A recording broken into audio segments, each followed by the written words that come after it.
কোন মুসলিম মৃত্যুর পর মসজিদে যে খতমে তাহলিল প্রচলন রয়েছে, এটা কি ইসলামে জায়েজ আছে? ভাই, কোন মুসলিমের মৃত্যুর পর তার জন্য জীবিতরা দোয়া করবে, আল্লাহর কাছে সাদাকা করবে, দান করবে। কিন্তু আমাদের সমাজে সব কিছুতে তো আসলে পয়সা করে দিয়ে আমরা শর্টকাটে সাজার চেষ্টা করি। এই ক্ষেত্রে আমরা সেই চেষ্টাটাই করি।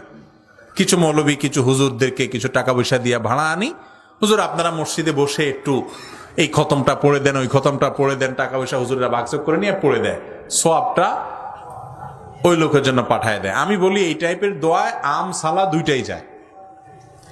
আম সালা যাওয়া বুঝেন, আমও গেল সালাও গেল।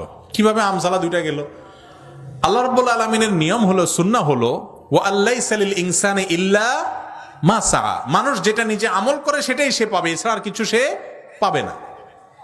তাহলে তেলাওয়াত যে করছে সওয়াব সে পাইল, আবার পয়সার বিনিময়ে সে মুর্দার জন্য করছে, ওইটা তো সওয়াব পাওয়ার